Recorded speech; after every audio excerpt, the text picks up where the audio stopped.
साथियों नमस्कार, मैं हूं डॉक्टर लोकेश बाली। आप सभी दोस्तों का स्वागत करता हूं। यूजीसी नेट जून में जो री एग्जाम लगी है उसके आप रिजल्ट का इंतजार कर, मुझे पता है। और मैं रात को साथियों 1:05 हो चुकी हैं तब ये वीडियो आप लोगों के लिए शूट कर। मैं इस वीडियो में आपको बतलाने जा रहा हूं कि ये जो रिजल्ट डिले हो रहा है तो उसके पीछे का कारण क्या है और ये रिजल्ट कब तक आ जाएगा। इसके अलावा मैं ये भी बतलाना चाहूंगा कि जो नॉर्मलाइजेशन जो होता है उसमें इस बार कितना समय लग रहा है, क्यों लग रहा है। और आपको पता है आंसर की में बहुत ज्यादा गलतियां इस बार आई हैं। क्या इसका तो कोई कारण नहीं है इस एग्जाम में या इस रिजल्ट के डिले होने का?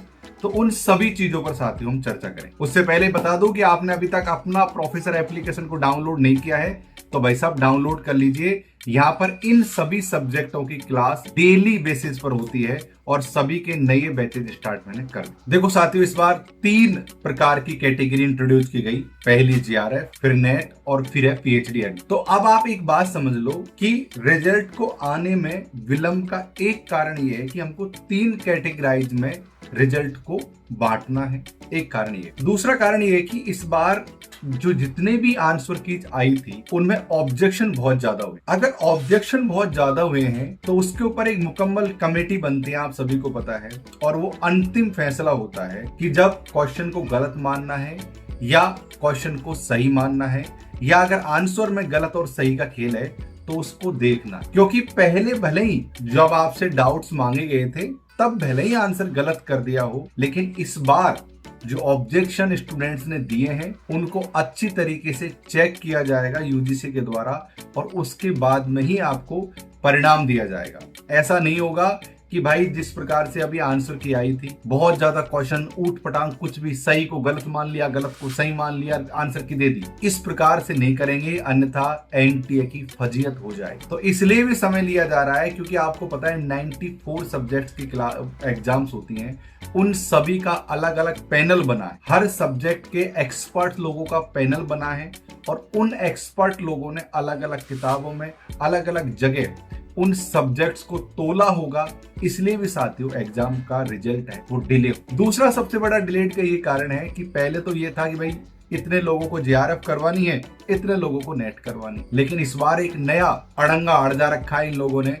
वो ये है कि पीएचडी के लिए भी लोगों का चुनाव करना है कि भाई इतने बच्चों का जेआरएफ हुआ है, इतनों का नेट हुआ है और इतने लोगों का पीएचडी का एंट्रेंस क्लियर हुआ है एक तरीके। तो ये भी एक कारण है साथियों। अब आप मुझे कमेंट्स करके बताओ कि आप में से कितने लोग हैं जो पीएचडी करना चाहते हैं, क्योंकि पीएचडी के नियमों में नया बदलाव आ गया है। बिल्कुल ये लगा लो कि अगर आपने 2-4 भी गलती कर दी तो आपकी पीएचडी की डिग्री रद्द हो जाएगी एक तरीके से। इसके लिए मैंने वीडियो बना दिया है, आपको वीडियो के डिस्क्रिप्शन में लिंक मिल जाएगी या आई बटन में मिल जाएगी, इसको आप जरूर से देखें। और दूसरी बात यह साथियों, समय को खराब मत करो। नेट का रिजल्ट आ जाएगा, लेकिन उससे पहले मैं ये कहूंगा कि आप पीएचडी की अपनी तैयारी कर, क्योंकि मुझे पता है कि आप में से जो मैक्सिमम स्टूडेंट हैं उन्होंने तीनों ऑप्शन भरे हैं। आपने क्या ऑप्शन भरे हैं कमेंट करके बताओ मुझे। जितने भी लोग इस क्लास को देख रहे हैं वो सब लोग मुझे कमेंट करके बताओ कि सर आपने जेआरएफ, नेट और पीएचडी तीनों भरे हैं या फिर आपने पीएचडी नहीं भरा है, क्या रखा है आप लोगों ने, ये कमेंट्स करके बताओ। देखो भाई, अगर आपने पीएचडी के लिए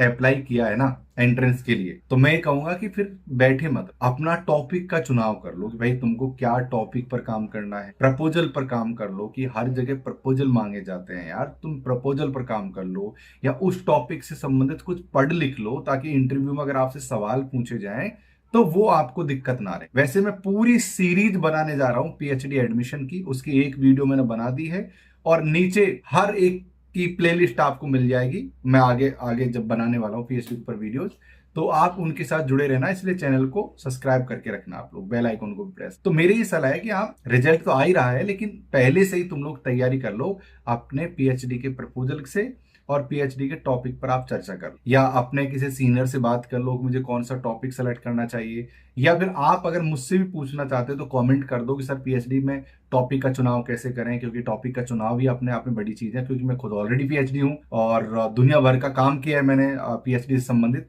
तो मुझे थोड़ा आइडिया है। तो इस तरीके की भी आप कमेंट्स कर सकते। रही बात साथियों रिजल्ट, मैं ये कहूंगा कि जो अगला जो सोमवार आ रहा है साथियों 24 तारीख 24 सितंबर यानी कल, यानी एक प्रकार ने सॉरी 23 सितंबर, यानी 23 सितंबर को तो रात को 1 बजे ही मैं ये वीडियो शूट कर रहा हूँ। मतलब मुझे लगता है कि आपका जो परिणाम है इस वीक में आ जाए। इस वीक में मेरा ऐसा मानना है कि इस वीक में आपका परिणाम आ जाएगा। क्या होगा क्या नहीं होगा आपको पता लग जाएगा। मैं कहूंगा कि आपका अगर नेट भी हो रहा है तो जेआरएफ के लिए फिर से तैयारी शुरू कर दो और बैठो मत यार। आप अच्छा नहीं लगे तो अपना प्रोफेसर एप्लीकेशन डाउनलोड कर लो और वहां जाकर साथियों ये सारे सब्जेक्ट आपको देखना है। पेपर 1 में पूरा खुद पढ़ाता हूँ, मैं हिंदी साहित्य पढ़ाता हूँ। इसके अलावा हमारे साथी शिक्षक है, वो हिंदी मीडियम में आपके लिए हर सब्जेक्ट को पढ़ाते हैं। तो जाइए फटाफट से साथियों ज्वाइन कर लीजिए। मैं क्वालिटी एजुकेशन में बिलीव करता हूं। वैसे तो आप सबको पता है हर गली मोहल्ले में हर कोई पढ़ा रहा है, लेकिन बात क्वालिटी, तो यहां पर साथियों हर चीज आपको क्वालिटी की मिलेगी।